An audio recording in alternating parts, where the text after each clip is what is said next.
5. This becomes a rational vote to turn the clock back to when the Republicans were last in charge. And in that sense, the result is not as surprising as it first might seem. 4. I actually think Trump coming in could lead to more inflation, not least because of the tariffs that he is saying he may bring in. 3. The figures that my accountant has done would say that I would be passing on a massive liability to my son when he wants to farm. 2. What's surprising is that he may well have won the popular vote. He won the Electoral College so easily. He swept the Sun Belt. It's actually over pretty quickly. 1. We have liftoff. Welcome once again to Planet Normal, the Telegraph podcast, ordinarily with Alison Pearson and me, Liam Halligan. But this is a US election special, and the co-pilot's away. So we're welcoming back to the cockpit the brilliant Telegraph columnist Tim Stanley, a hugely experienced observer of US politics. Tim, welcome aboard once again. Hello, nice to be with you. Now, Donald Trump has won re-election. The Republican candidate, in his own words, clinched an unprecedented and powerful mandate after taking key swing states, North Carolina, Georgia, Pennsylvania, and sweeping Wisconsin and Michigan too.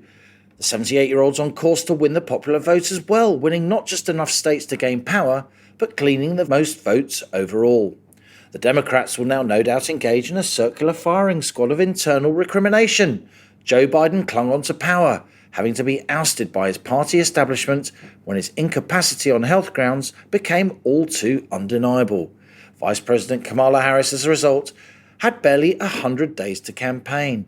And now Trump's become the first US president to win re-election in non-consecutive terms since Governor Grover Cleveland in the 1880s and 1890s. A truly astonishing comeback. But it's a news tsunami, Tim. Kemi Badenoch's just done her first Prime Minister's Question Time as Tory leader, facing off against Keir Starmer, having been declared victor over rival candidate Robert Jenrick last weekend. And of course, the fallout from Labour's mega budget of the 30th of October continues. Financial markets have bid up government borrowing costs considerably, and there are widespread concerns about some policies, particularly inheritance tax on farms, of really a relatively small size. But the big story, Tim, of course, and it's great to have you with us. It's America. How much sleep did you get? And what just happened? I've had about 2.5 hours sleep. I went to bed at about 2 and I said to the office, just ring me if and when it's called. And I thought that meant they wouldn't ring me until the early afternoon. They said I got a call just 2.5 hours to say it's pretty much over. I think that's the really surprising thing. If you actually look at the polls, they were always close. I've always suspected there was an inbuilt Trump advantage, especially in the Electoral College. What's surprising, as you have said, is that he may well have won the popular vote. He won the Electoral College so easily. He swept the Sun Belt. And far from this thing being something that we would be going to court over for weeks to come, it's actually over pretty quickly.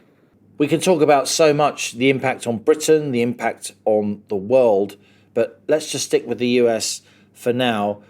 You've instantly written a column, as you so often do, from the hip, as we often say in journalism. They're often the best ones, the ones you write quickly, explaining why Trump won, why the Democrats lost. What are the main headings? Many listeners will think that Trump is outrageous, extraordinary, and they just won't be able to believe that Americans could elect him again. But there are two things you've got to consider. One is the state of the economy. Under Biden, the economy has actually recovered from COVID, but they underwent a painful spike in inflation, which meant that food prices are up by about 20%. On election night, I got a message from a friend in America. He sent me a photograph of a frozen chicken. And he said 2 or 3 years ago, this cost $10 to $11. My wife just bought it for $20. Wow. That's how dramatic the rise in food prices is. So although the economy overall is doing okay, people's perception of it, their lived reality of the economy is very bad. So that's a good reason to vote against the Democrats. Why vote for the Republicans? Well, because memories of life under Trump in his first term are actually pretty good. I'm not denying the court cases, the scandals, the impeachments. That's all true. And from afar, that can look like the biggest and the only story. But what also happened under Donald Trump is he cut taxes, he deregulated, Stock market just took off. Unemployment and poverty rates fell dramatically, especially for ethnic minorities, to historic lows. And there was peace. From America's point of view, there was peace.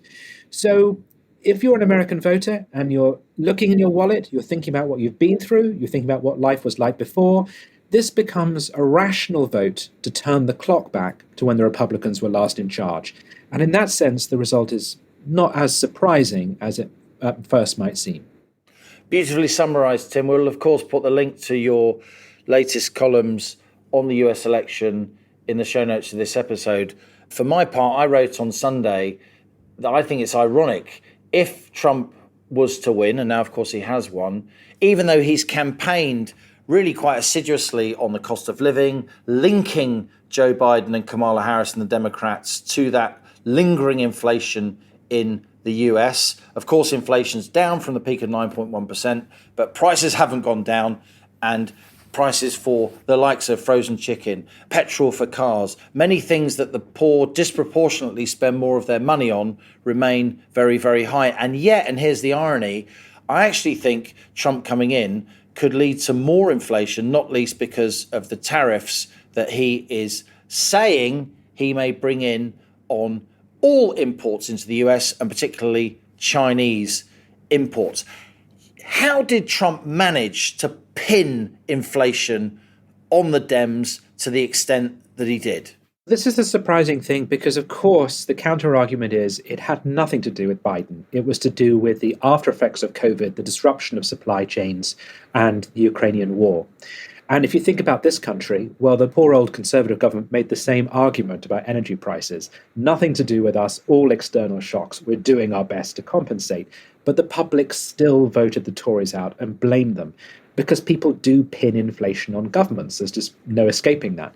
But Trump also had another card up his sleeve, which was a perception that the Dems were going too green too fast, that they had put the brakes on fossil fuels, and that this had added to the cost of gas and the cost of energy.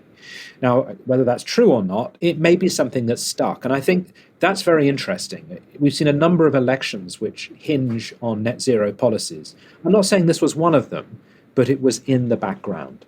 What do you think is going to happen now within the Democratic Party? I talked about a circular firing squad, not entirely tongue-in-cheek. I personally think Joe Biden's going to become a real whipping boy for the Democrats. Do you think Kamala Harris herself will be criticised for the lack of policies, for the inability to connect? In that sense, that might be quite harsh on her, given that she had so little time to assert herself as the candidate and to actually campaign. Her people will say, because Joe Biden took so long to drop out, when we came in, we inherited his team and we didn't have time to build a message. His people will say, well, look, you lost. You told us that Joe Biden had to get out of the race. It was the only way to save the country. He did as you forced him to do, and you threw it away. And they'll point out that Joe Biden remains, historically, a popular Democratic candidate. In 2020, he won very decisively and very well. He is the only Democrat who has beaten Donald Trump. So Biden can be proud of that. And I suspect there's going to be a war of the narratives. In the long run, they didn't speak anymore to Walter Mondale or Michael Dukakis or John Kerry. American politics is brutal. You lose an election and you disappear. And Harris will now disappear. The real debate is going to be between left-wing populists and the moderate establishment. And the left-wing populists are going to say, you went anti-crime, you went anti-immigration, you were die-hard loyal to Israel, and it went horribly wrong. Whereas the moderates will say, well, excuse me, it was your identity politics. It was your mixed messages on Israel and your sympathy for Gaza. That's what did it for us and allowed Trump back in. So there has got to be that debate. There's got to be a reckoning. Yeah, I love Al Gore for a long time used to introduce himself. I used to be the next president of the United States. And now, of course, we hear very little from him. Yeah, and of course, he made himself well known by going into movies, right? That's the only thing you can do. Indeed. On in movie star is the only next thing you can do. I want to come on to the rest of the world. Britain, a Labour government that's deeply insulted Trump for many, many months. And indeed, Kemi Badenoch made hay with that in her first PMQs just before we started recording, Tim, and we'll come on to that. But there seems to me to be a pattern here. You have so-called progressive politicians in the Democrat Party in the US, in the Labour Party here, and they don't seem to be able to help themselves. They think they're going to win ordinary voters, if you like, in inverted commas, over by insulting them and insinuating that they're stupid. When do you think the respectable left on either side of the Atlantic, when do you think the penny's going to drop and they're going to realise that calling people baskets of deplorables, in the case of Hillary Clinton, or coming up with ridiculous campaign videos, as the Democrats just did, when are they going to realise this stuff always backfires? They should have noticed by now, because it's not working across the world, and Donald Trump is going to inherit a Europe which is far politically closer to him now than it was in 2016, especially on the issue of immigration.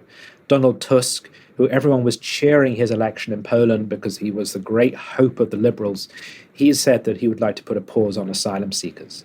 So everyone is now an immigration skeptic. But you're right. That I think part of the problem with the left, which sticks doggedly to this vote for us or you're evil/stupid, part of the problem is psychological. They believe that they are saints. They think their position is not just right, but moral. I think most conservatives, who I know we're portrayed as ideological, we're portrayed by the left as ideological, and most conservatives reach their positions because of empirical evidence.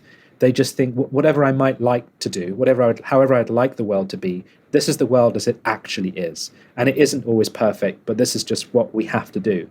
It's not an amoral decision, but it's a morally nuanced position. We can recognize that there's good and evil on both sides. The left cannot do that. And if people are voting against the left, the only possible explanations are that they're stupid, they're racist, or they're being brainwashed. That's the only explanations they've got. And so when you had some idiot comedian told a joke about Puerto Rico being like a floating garbage dump at a Republican event, everyone lost it and said, that's it. That's cost Trump the election. Well, voters are able to decide between a joke and a serious comment and whether or not a joke or a comment really reflects the candidate's opinions. But Joe Biden's reported remarks that the only garbage he could see were Trump's supporters, although he insists that supporters had an apostrophe on it, but basically he was calling them garbage. That, I think, captured the problem with the left. They can't just argue and disagree. They have to condemn. And they don't realize that people hate being told what they should think. You can persuade people around your point of view, but you cannot do that if you begin by saying, listen here, you knuckle-dragging moron. Here's why you're wrong. You've already lost the argument. And I don't know why they can't see that. I think there's a lot in that. I think there's something else going on as well, which I'm sure you've thought about a lot over the years. I've got lots and lots of relatives in the States, lots and lots of cousins. A generation back, much of my American family were stereotypical Irish American Democrat voters. Now some of them are more Republican voters, the next generation having made a few quid and moved from the factories to white-collar work, as it were. But across my family in the States and many other US friends and acquaintances, I think there's a sense that the Democrats have completely betrayed blue-collar America, and because of that, blue-collar America is doubly bitter because they don't feel betrayed. They feel betrayed by the very people who should be looking after them and looking out for them. You know, under Bill Clinton, he had a great kind of image machine, if you like, and he managed to, despite his personal proclivities, he managed to come out of the White House with a broadly positive impression of him. Certainly, I think that's what historians think. And yet it was under Clinton that so much of the Rust Belt was closed down. So many of those companies, they moved their operations to China. And with the closure of those factories, you know, the bowling alley closed, the school system fell to pieces, society collapsed. And yet the Democrat hierarchy of my generation, as it were, in the States, they seem more interested in identity politics and in burnishing their green credentials on the international stage rather than securing proper jobs for middle America. I think you're spot on. I mean, of course, they would counter by saying, well, okay, we signed up to globalization, but we also fought for expanded healthcare. We also fought for union rights. And these things were opposed by Republicans. I mean, sometimes when I see Republicans cosplaying as allies of the working class, I do find it a bit absurd, given the amount of legislation they've supported or opposed, which has actually hurt poorer people. Yeah. But you're right. What has made it so much harder for the Dems to make that message is their simultaneous commitment to cultural values, which just many of those Americans strongly disagree with. In a country which, if not exactly everyone's going to church every week, at least there's a kind of a civic religion. There's a set of values and crucially a national pride there, which the left just seems determined to criticize and put itself on the opposite side of. And we always come back to this thing in politics of the sweet spot is culturally conservative and economically populist. But it's really odd how both sides of the argument just do not want to occupy that space, either because the right just insists on pursuing an economic vision which poorer people feel hurts them, or the left insists upon signing up to cultural values that poorer people hate. Trump is one of the first people who's comfortably looked at that sweet spot and said, yeah, that's me. I'll take that. That's exactly what I am. I am culturally conservative, and I'll give you what you want economically. What does Trump world look like, Tim, diplomatically? What are the implications for the Middle East, for Russia, Ukraine, for relations with China? I joked before the election that if Kamala Harris wins, she'll halve the aid to Israel. And if Donald Trump wins, he'll halve the aid to Ukraine, right? That's crude, but I think that's kind of where it was headed, that the Democrats probably would have used a victory as breathing space in which to tell Israel, stop. Whereas the Republicans will now use the breathing space to properly pursue some kind of grand peace deal with Vladimir Putin. Now, I know a lot of, in Britain, sympathy for Ukraine is very strong. And by the way, it is in America as well. This is the curious thing. This is one area where Trump and the Republican base probably aren't entirely singing from the same script, right? But I think he will try and seek a grand deal with Putin. I just don't think he's going to get what he wants. So I don't think it's going to work. I've always felt with Trump that he is a peace candidate. He's an instinctively anti-war candidate. But if you want to make America great again, it has to be great on the international stage. And that means that America cannot be seen strategically to lose. One area where he is hand in glove with the Democrats is on the new priority of constraining China. I think there'll be no great controversy when it comes to China. I think on Israel, he'll be very pro-Israel. On Ukraine, we'll have to see how that plays out. We mentioned earlier net zero. The other major way in which this administration is going to change the game is on global leadership when it comes to environment. He's just going to completely disagree with Keir Starmer on that. China have obviously been upping the ante in recent months in terms of shipping disputes. Their rhetoric has very much cranked up against Taiwan. We can't know, of course, but if you were surmising what's going on in the mind now of the Chinese leadership, how do you think they're feeling in response to Trump? Oh, gosh. I struggle to imagine what Trump's thinking of. I really can't think of what a Chinese dictator's thinking of. But I can imagine, I can guess that what this does is introduce a degree of uncertainty into the international system. And a lot of people see that as chaos, and they're frightened by it. And I understand that. It is his behavior is unnerving. But you can also see it as it puts dictators on the back foot, because they're now dealing with an unknown quantity. They don't quite know what he's going to do. And there's this myth that, all they have to do is ring him up and flatter him. It's not true. He did sign off on arms support for Ukraine when he was in charge. He was tough on Iran and tore up the Iranian nuclear deal. So I think those dictators are going to be a little more cautious, because they are also wondering what the hell's just happened and what's going to happen next. And Kemi won. She beat Robert Jenrick. I wasn't surprised that she used her first PMQ to goad Labour about what they've said about Donald Trump. It strikes me that they're going to have to really change their rhetoric, aren't they, in order to not so much maintain the special relationship, but fix noses that have been put out of joint in terms of what senior Labour people have said about Trump very recently. Yeah, David Lammy described him as a neo-Nazi sympathising sociopath. That's our foreign secretary there. But then David Lammy probably spoke for a lot of British voters. A lot of people would have thought, I think that's right.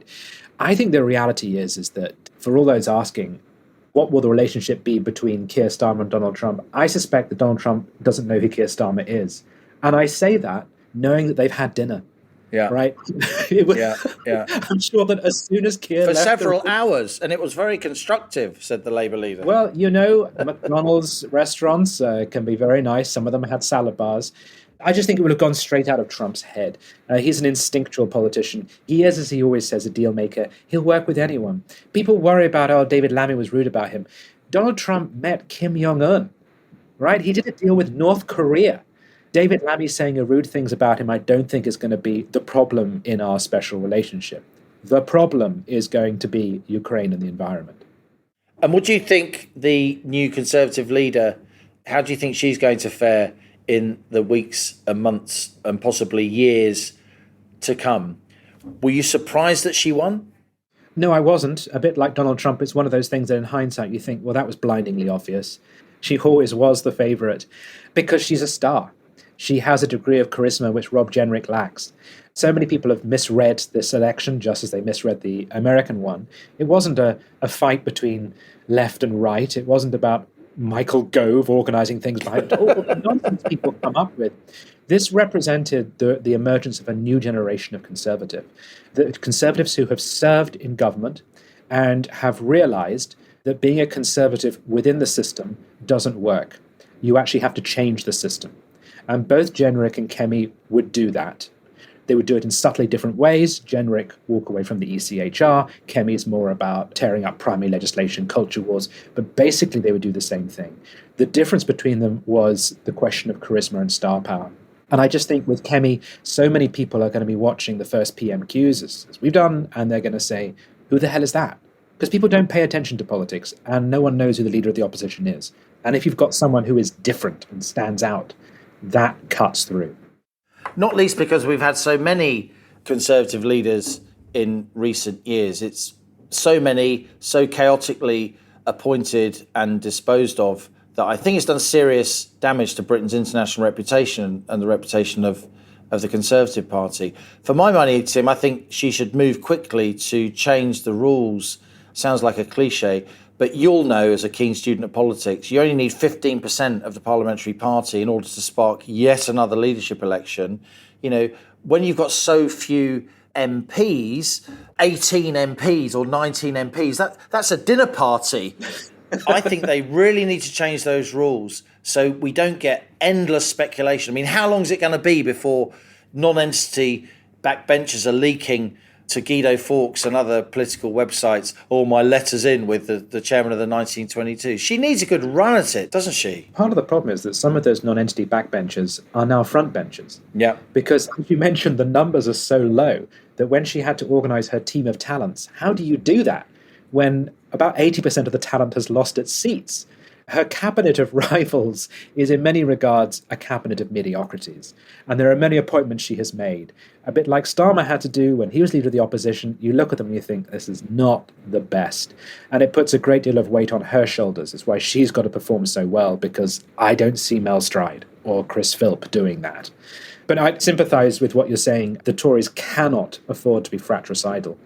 And I think it's a pity that Tom Tugendhat and James Cleverly reportedly declined to serve.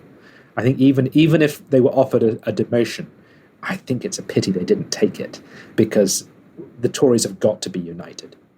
I agree, and she's clearly been magnanimous in terms of bringing in leadership rivals. Obviously, Jenrick's in the cabinet as Justice Secretary, Priti Patel's back on the front bench, Mel Stride, as you said, albeit he was a leadership candidate who fell at one of the earliest hurdles. And it strikes me it's a bit sour-faced by both Tom Tugendhat and James Cleverly, both of whom I think it's fair to say did their credentials quite a lot of good during the leadership campaign. I think they both did better than everyone else expected, or lots of people expected. And by not turning up and putting their shoulders to the mill during these early days, I think they're actually undermining their reputation across the party as a whole. They have their reasons. I'm sure they'll be back. I don't want to second judge why they've done that. I just think it's a pity they've done it, because at this stage, as I say, when you've got so few talents, you want them all on your front bench.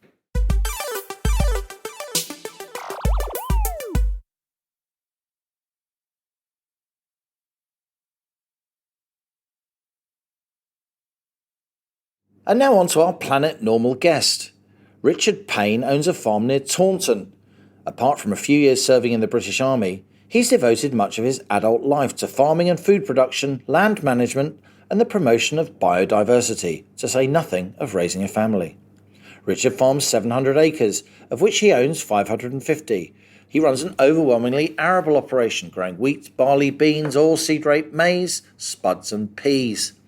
But the hammer blow for Richard, Labour's plans announced at the budget to impose an effective 20% rate of inheritance tax on farms worth more than £1 million, which sounds a lot, but many small farms are worth more, and they're at risk of breakup and becoming economically non-viable if those inheriting are forced to pay a stonking IHT bill. After 40 years of farming his land, Richard Payne says Labour's plans mean he can't now pass on his family farm intact. I started by asking him if Chancellor Rachel Reeves' plans really do put his family's livelihood at risk.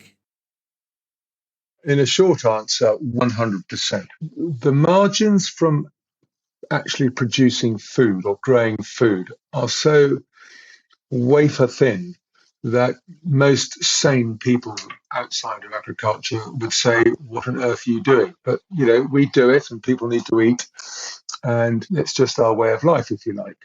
We have been encouraged over the years to, diversify hard, if you like, because everyone seems to be quite happy for food to be dirt cheap. And therefore returns from that core business are very thin. Passing on my land, tax-free is essential, but don't forget I would be paying lots and lots of tax on all the non-farm assets, such as business units, farm machinery, housing. We've got 2 farm cottages as well, which used to have farm workers in them, but don't anymore. So, yes, really, the figures that my accountant has done would say that I would be passing on a massive liability to my son when he wants to farm. So it's going to be very difficult and impossible to continue the business as it is at the moment. What kind of knocks have you had? Tell us about the last few years as you, with huge respect, Richard, have been coming to the end of your career as a farmer and looking, as so many farmers have done. It's almost a sort of evolutionary thing, isn't it? Passing that farm on to your descendants. Well, government wants expensive food because it drives inflation. And when people starve, about 48 to 72 hours later, you normally see politicians swinging from lampposts. And no one wants that. So we start from the premise that, food production, or in my case, raw material production, is not ever going to make one a millionaire. Okay. So, in the good old days of the EU, and when we were a member, we used to get a thing called a single farm payment, which really subsidized the cost of production because a lot of the things that we sold were at or below the cost of production. I always equated it to interrogation. You never want to kill your prisoner before you have the answer. You just got to keep him alive, drip feed him. And it was the same with farming. The Tesco's and what have you, the retailers would know exactly what our costs of production were. So they wanted to keep us just producing. And they knew that we could probably survive off the single farm payment. Well, that has gone now. And so that's been a big sea change since Brexit. Okay, we've now got this thing of the removal of APR, or the adjustment of APR on the land itself. And so that is agriculture. So the land element of a farm can be passed down from, as long as everyone follows the rules and they qualify, it can be passed down from generation to generation, inheritance tax free. But it is, I would stress, it is only the land element. Every other part of your business is subject to tax. Even the farmhouse, there'll be an equation about how much you can offset against the farm. That will pay tax, as will all the farm machinery I have, any stock that I have in store or growing crops in the ground, and most importantly, all the machinery that I require to perform my task. It is only a small part of the business which is tax-free. Lloyd George, after the war, he brought in a tax on aristocracy and big estates because none of them are paying tax. And then I think in 1984, APR was brought back in because they realize that every time a generation changes, you are sucking the lifeblood and profitability out of a low-income business. Because the farms were getting smaller and smaller and therefore non-viable as economic entities. Correct. Yeah. I mean, for different reasons. Look at France when Napoleon, I think, outlawed primogeniture and farms were split up and they became very inefficient. And they didn't have enclosure, which we had in the UK, which made sure that farms stayed at a reasonably viable size. Yeah. I mean, it is quite amusing that environmentalists scream and shout about how farmers are destroying the countryside. I mean, fields now are far smaller than they've ever been. How do you feel that your ability after a lifetime of farming, and I know it means the world to you, how do you feel that your ability, which you've, rightly, you've assumed a set of rules for, decades and decades. How do you feel that your ability to do something as natural and as important to you as maintaining the integrity of your family farm for your descendants is now being threatened? Well, I feel very angry because, I mean, yeah, you've highlighted the issue there. It's not really going to affect me in life, although it might do if I want to take avoidance issues. I came home to farm, I suppose, full time after a stint in the army in about 1989. And my father was alive then. Now, he was very good and we formed a farming partnership without actually handing over the land. But, keeping my father in the business was impossible. I mean, I paid him a rent and a market rent, which means that I couldn't put any money aside into a pension or anything else. So my farm is the only thing that I survive on. So I can't really gift it now. And whilst I'd like my son to come and work with me, there is just not the money to have two families living on one farm of our size. Okay. Yeah. So you can't gift it now and then live another 7 years, which may release you from some of the IHT liabilities, right? Just to clarify. No, I could do. I've had cancer twice, partially because I think people say stress is probably out of farming, but I've had cancer twice. So there's no guarantee I'm going to live 7 years. And if I want to, I wouldn't want to tell my son to keep me in the business, which would severely shackle his ability to make money, because he'd be having to pay me something to live on. Okay. So that's made that very hard, that sort of lifetime equation. So yeah, it's difficult. And if I said to my son, right, you've got a farm now which is barely large enough to be viable. When I die, you're going to have to pay. I mean, the figures which I told you on the other means, £128,000 a year for 10 years. I mean, that's way more profit. Yeah, and I'm afraid I believe my accountant, who has all my figures, and we've been doing a lot of work in the last few days, rather than the sort of TV pundits and internet tax experts who say very few people will be paying tax. It's absolute rubbish. What does British farming look like, Richard, if this goes through? Well, at the moment, we're getting a return on invested capital of between 1.5% and 0.5%. It's wafer thin. I mean, I've probably, sitting up in my yard, got £1 million worth of machinery up there. Okay, and it doesn't even work all year, sadly. I mean, it's just when we need it because we need it. What makes me cross is that all the people in the public sector who are at the moment getting pay disputes resolved and getting quite chunky pay rises, the only skin in the game they have is probably the clothes they stand up in. I have to invest £1 million worth of machinery over and above buying land and what have you, just to perform my task. And that's never talked about. And when I die, all that machinery, depending on what state it's in, attracts 40% inheritance tax. So, it's just loading and loading, one on top of the other, which seems to sort of make everyone in farming extremely miserable nowadays. Part of the catalyst for this, clearly, is that lots of people that have made a few quid in business in the City of London or something have used tax avoidance measures involving land. They've bought land strictly for tax avoidance purposes. So completely legally, not tax evasion, tax avoidance. They've put wealth into land to use land as a tax shelter. It's, it's the sort of pinstripe welly brigade, we like to call them. How has the farming community felt towards those people who have bought lots and lots of agricultural land as a tax shelter, because it strikes me, Richard, as a bystander here, that they have drawn a lot of fire towards legitimate, long-standing farming families like your own. Yeah. I mean, I think it's probably mixed. I mean, I think everyone knows that land prices are too high, and they have absolutely no bearing on what you can earn from agriculture out of from farming. Okay, I think everyone accepts that. People, want to buy land because probably two reasons. One, because they want a lung around them so they can breathe into it, and it's nice to to have. And secondly, as a tax vehicle. Okay, now a lot of farmers will get very cross about that because it pushes up the land. Some farmers might look at it as an opportunity because they can't afford to buy the land themselves. A rich city money comes in, buys a nice farm up, and the neighbouring tenant can rent a bit more land. Okay, so I think it could swing both ways on that.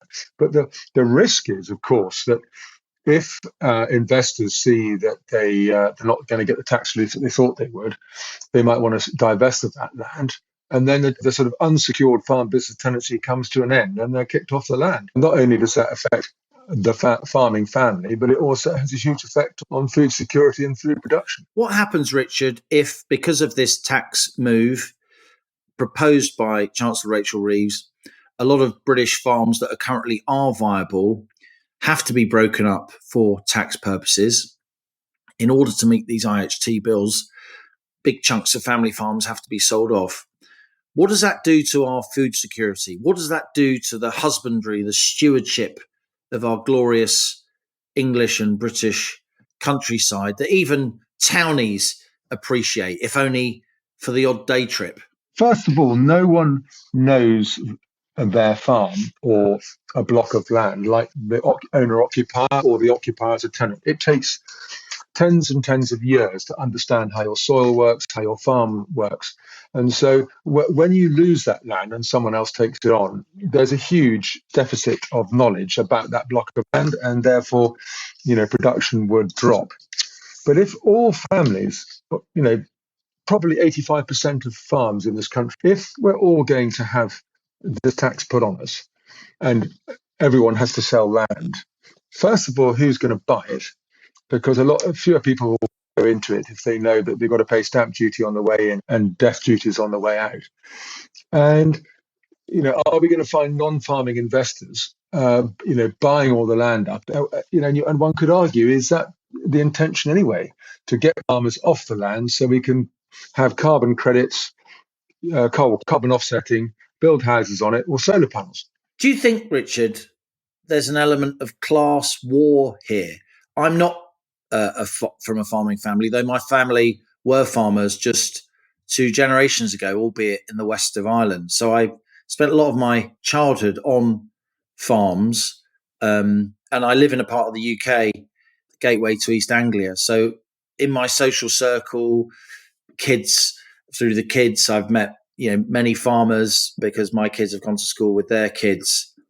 And I feel this in my bones. Most farmers, I think we can say, are broadly small c conservative voters. So they're pretty canny swing voters in my experience. But the whole image, the Land Rovers, the Barber jackets, all the rest of it, is there some class war going on here? The Chancellor was asked that by Laura Kuenssberg on the television only yesterday, and she said firmly no. But when you look at, land, private school fees, I'm sure there are other ones, it was a question that was put to her. But I don't think it necessarily is. I think that they obviously need to raise money. And I think they've probably looked at the Ladybird Book of Farming and thought, there's money there. Let's go after it. And you could say that, there are so many different farm businesses because we are small businesses that we're split up and we're a disparate group, and therefore we're an easy target. It's a good question. I don't really know the answer on that. I think, they have tried to close a loophole in tax avoidance. Actually, they haven't at all. Because if you said to, let's take a case, Mr. Dyson, do you want to pay 40% or 20% inheritance tax? He's going to say, I'd like to pay 20%. So he's still going to keep buying land, isn't he? He is not going to be dissuaded.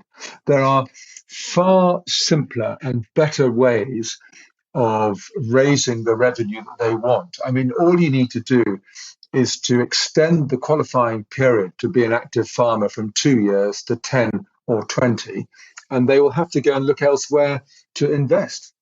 And a lot of these mega wealthy who do buy land will be locking it all up in a trust anyway, and it doesn't attract the APR. I mean, it attracts a 10-year charge, but it'll be a far smaller take for the Treasury than what they proposed. Final question to you, Richard, if I may. You're clearly agitated, concerned, angry about this. The future of your family is at stake, not just economically, but culturally and psychologically as well. And yet here you are, and you are remaining incredibly mild-mannered, incredibly reasonable. You haven't raised your voice. When French farmers get angry, they send tractors down the Champs-Elysees and they set light to cars. Do you think British farmers need to raise their game a little bit when it comes to protesting? Yeah, possibly. I mean, I think we're very mindful that the general public is our customer. I'm always mindful that when I see people walking across the footpath on the farm, is that I go and try and talk to them. And hopefully it's not a conversation about, can you put your dog on a lead, or can you stop your dog, savaging something, or what have you? Because you do want to. I mean, education is key in every walk of life, and we just want to, let people know what we're doing. I mean, I am amazed by the support that I've seen outside of farming. I mean, just yesterday, someone from the village, and this is a new village, by the way. It's not an old traditional village. It's a new village built on the site of an old mental institution, and they said and they feel sorry, and they think it's wicked and disgraceful. This is the sort of language they're using. All my old soldiers, who come from the depths of the Black Country, Wolverhampton, Birmingham, they're all going to go and march on November the 19th, is it, in London? Not traditional farming country, with respect to Planet Normal listeners in Dudley. Absolutely. I mean, I love it. Family-based humour, very warm people. I love it. And actually, funny enough, I was born in Birmingham, but that's an aside. But we are very, very angry. And at the moment, farmers haven't been very good at cooperating. But I have seen so much about people getting together over this issue that I think we will be a force to be reckoned with. And it is very easy for us to actually just slow down everything, or even stop things that leave the farm for a week or 2 weeks. As you well know, in manufacturing and food, everything is just in time. And it would be very difficult to make alternative arrangements so quickly. So I hope that doesn't happen, because we don't need food shortages. We don't need people getting hungry. But, greater minds than me will have to decide what will make the politicians actually see sense over this issue. They are putting a liquid tax on an illiquid asset. Okay, it's a tax on land, not a tax on money. I will never see the value of my farm in monetary terms if I'm allowed to pass it down to the next generation, which will allow him to keep producing food, albeit at a very small margin, but it keeps people fed and it keeps the system going. And as farmers, we've been asked to do so many different things. We're producing food, we're protecting the environment, we're creating habitat, and we're keeping it nice and tidy for not only domestic population, but for tourists to come and have a look at. Richard Payne, more power to your elbow, and thanks for appearing on Planet Normal. My pleasure. Thank you.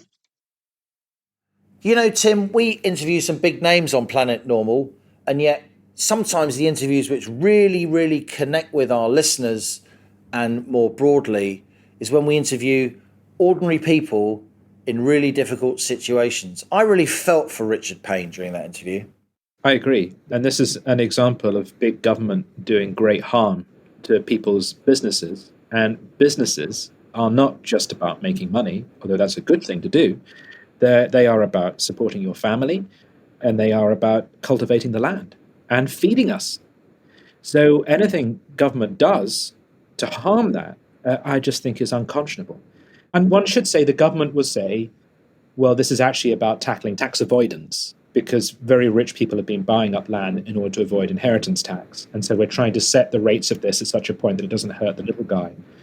But as you've just heard, people are going to get caught in this trap. And one thing it does is kill certainty about the future. And it destroys people's planning when it comes to inheritance.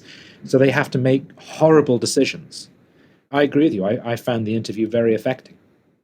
You know, as Richard rightly pointed out, the government could tackle that tax avoidance, and it's avoidance, of course, it's legal rather than illegal to use land to avoid inheritance tax. But the government could easily solve that problem if they see it as a problem, and I know the Treasury sees it as a problem, by just, as Richard says, having a qualifying period. You know, you can't avoid IHT on farmland if you're not actually provably a farmer rather than just an investor. So that can be fixed. And Richard, of course, is far too classy, even when he's clearly in emotional pain. He's far too classy to point fingers as readily as perhaps you and I would. But I do think there's an element of class war in this by Labour. I do think they want to rev up their left-wing base and have a go at people who wear Barbour jackets and wear Wellington boots. I do think that was a lot of the reason for putting VAT on school fees, because they're trying to be seen to be facing down the big posh public schools that are world famous, who can take this pretty much in their stride, it seems to me. And yet it's the little people in the little schools, people striving to provide independent education for their kids, who are suffering. I just don't think Blair and Brown would have engaged in this class war. This Labour frontbench seems, as we've often said on Planet Normal, so much more ideological than Blair's frontbench. Why do you think that is? Well, Blair went after the countryside with the fox hunting ban, and then later said he regretted it. Right? So he did do it, but he didn't go for their wallet. He didn't try and destroy their businesses. With regards to Keir Starmer, it just seems to me like he has at some point met someone who sends their child to a private school, owns a farm, and has done several other things, and he's trying to tax that particular person. I don't know who it is, as someone's annoyed him in the past, and he's trying to track them down and destroy their livelihood. But as you say, I think Labour is just completely... Labour is out of touch with the realities of middle-class people struggling to get by, which is the nature of middle class. Being middle class does not mean you're well off. It means you are doing okay, but it could all go horribly wrong. With one illness or one bad tax bill, you could lose everything. That's the nature of being middle class. And Labour has absolutely no sympathy for that. And you're right, it's taxing those people thinking it can get a bit of cash out of them, and that'll cover its so-called black hole. But they've miscalculated, because so many of their MPs were accidentally elected from rural constituencies. And I attended the ministerial statement on this policy this week, and it was noticeable the number of Labour MPs who either got up and said, I hope this policy can be made to work, which is code for I don't like it, and the number of MPs from those constituencies who just sat there very glumly listening. It's a little like the response to the winter fuel allowance cut, which again, who is this person who Keir Starmer's met, this elderly person with grandparents at private schools that he wants to hurt? But it's a little like that. Their constituents are hurt by this. And those people are sitting on not very large majorities that could be swept away very easily. So I do think that cumulatively, at some point, he's going to get more trouble from the backbenchers, because they're hearing from people the kind of story you've just heard, that this policy, which in Rachel Reeves's mind does no harm at all, actually can be catastrophic for whole families. There's lots about the budget that's still in play, Tim. It hasn't landed particularly well, of course. Gilt markets, everyone now knows what that means. The borrowing costs that the governments face, they have gone up markedly. The debt interest bill on government debt has gone up markedly, which makes a lot of the government's sums look even more difficult to square off, if you like. But it strikes me, this IHT on farms and farmland, Labour has misread public opinion on this. It has misread how much money it will raise. I do think there's elements of class war in it. And I think this is one budget policy they'll end up reversing. Now on to our listener emails. Your messages sent to planetnormal@telegraph.co.uk. Please keep them coming. We learn so much from you, the citizens of Planet Normal. This one is from Rachel, who writes, Dear Alison and Liam, I've been wanting to write in for some time about farming in Britain, but it hasn't seemed quite relevant until now. The recent budget put forward by Rachel Reeves is the final straw for many farmers and reinforces the message that the government wants us off the land. The sad fact is that they have been slowly trying to eradicate British farming for years, but it hasn't been taken notice of by the public until the ludicrous inheritance tax has forced farmers to speak up. I truly feel that most people don't understand the literal blood, sweat and tears that goes into producing their food. As a townie turned hillbilly myself, I can hold my hands up to my prior ignorance and that of those around me. When I came into farming a few years ago, I could not believe that farmers were being offered more money to plant trees and wildflowers than produce food on their land, a scheme that, of course, all feeds back to net zero targets. British meat, crops and dairy are held to some of the highest standards in the world, so importing lower quality food, produced without the same laws around environment and ethics that we have, makes absolutely no sense. Given the state of the world at the moment, it does not seem a bad idea to me to be able to at least feed ourselves. Of course, the energy sector and others are fighting a similar battle. A day will come when Britain may well be net zero, but we will also be hungry. No farmers, no food. Thank you very much for the podcast. It brightens my usually rainy week in the Lake District. Many thanks, Rachel. Lovely email there from Rachel. And here's Nick on more Planet Normal nostalgia. He sent us a photocopy of the motor fuel ration book. Dear Alison and Liam, I just knew that these would come in handy for the future. They were issued during the 1973 oil crisis. The blackouts were a great excuse to head down to the pub with my friends for a game of cards under candlelight. One of the benefits of a totally cash society. Tim, if there are power cuts, how are we going to pay for anything, given that everyone pays by their phones? How are we going to charge our phones? That's a very good point, yeah. They'll have to have some sort of battery thing where you have a mouse and a wheel that you can plug into the phone. Something like that. We have another letter here. Hi, Liam and Alison. My husband introduced me to your wonderful podcast about 4 months ago, and I've been hooked ever since. We listened to your latest episode while travelling by train from Mumbai and Goa. It wasn't too long until we passed the most enormous steelworks with blast furnaces blazing away, followed by trains crammed with rolls of virgin steel, some very probably headed for the UK. Very green. Living in Porthcawl, South Wales, we can see the steelworks in Port Talbot just across the sea from us, and it all looks eerily quiet. I can't believe our government has left us so vulnerable at a time of great uncertainty. Other countries must be laughing at us. In terms of our train journey, the fares were cheap, the train was on time, it was spotless, and the staff were very helpful, polite, and wore their very well-pressed uniforms with pride. A very different story from back home. With regards to Christmas, I think we might be having curry this year, as we can reheat it on our camping stove, and not have we can't use the oven due to Mr. Miliband's green agenda. And they want to destroy everything good about this country. Looking forward to the next episode, so I will cheer up and enjoy the rest of my holiday. Kate from Porthcawl in beautiful Wales. Can I just say, I agree. I've been past Port Talbot many times. It's a wonderful sight, and it's so sad to think of it lying redundant. There is nothing to be ashamed of in industry. Industry can be beautiful and awe-inspiring, and there's something, to me, Britain is a place which makes things. I just can't get my head around people who hate industry and blast furnaces. I just think they're thrilling. Indeed, and Alison has written very, very powerfully about what's going on at Port Talbot, the closure there of the blast furnace.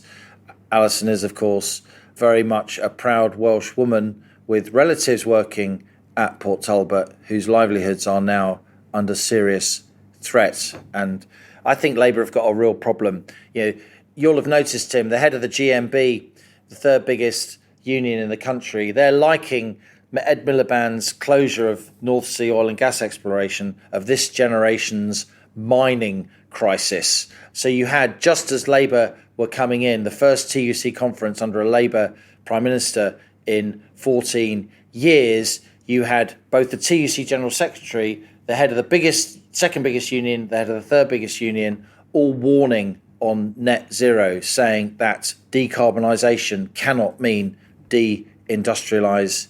Ation. This is from Neil. Last one. Dear Alison and Liam, just when you thought the new Labour government couldn't drift any further into Alice in Wonderland territory, they announced the formation of the Office for Value for Money. Just what we need. Another Quango. Don't we already have a National Audit Office?